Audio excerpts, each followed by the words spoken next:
Hello, my name is Sudhir Joshua. I will be discussing the whole round loaf.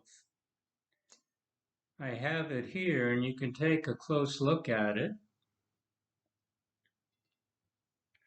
What images are conveyed by this version of the element? The whole round loaf communicates to a Western audience the earthiness of handcrafted bread and the human element in making it. It recalls the human connection to the earth through creation. The loaf reminds us that plants that grow in the ground must die so we can have bread. Finally, a round whole loaf is such a strong and clear image of food. There is aroma, you can smell it. Texture, you can feel it. Crumbs, and if broken open, spongy insides. How would it typically be distributed in the churches that use this version of the element? In terms of the church service, people could come forward to the altar and receive the bread, or it could be distributed on trays. The bread could be broken off by the minister or the individual, or it could be separated into smaller pieces beforehand. How would the four moments of the liturgical drama be practiced? The first moment is oblation. Webster's defines oblation as something that is offered in devotion or worship. This bread is a thank offering that is brought to God and is to be shared. It represents the fruits of labor and the work of hands. The second moment is the Eucharist or thanksgiving. Prayers of thanks are offered first, reminding us that sin pays a price of death as we enter into the Lord's death and resurrection. The third moment is fraction, which is the breaking of the bread. The officiant rips the bread visually in front of the laity. It is reminiscent of Christ's stripes, where his flesh is violently ripped away from his bones.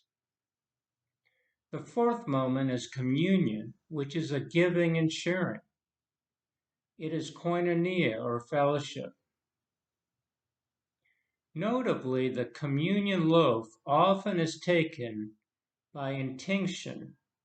A piece first is dipped into the cup of wine or juice before it is taken.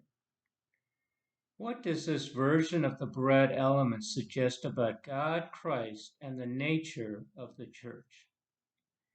The roundness of the loaf is symbolic of the eternal nature of God and of God's oneness and complete perfect wholeness. There also is the unity of Jesus' church and the reality of Jesus' sacrifice to create this unity. There is a powerful imagery of community. Furthermore, the loaf shows how congregants are fed by Christ. He is the bread of life. This version of the bread element suggests that the unleavened characteristic is not the primary meaning. The ripping of the loaf is required so the sacrifice and brokenness of the passion becomes more prominent. What does it say about the church's view of the importance of communion in the life of the fellowshipping community? The very word communion means a participatory engagement with the element as a sharer. There is a fundamental unity in Christ, much as the loaf reveals unity.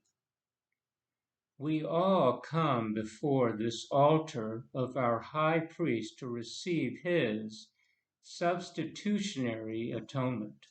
We share the same faith, the same Torah, the same Spirit.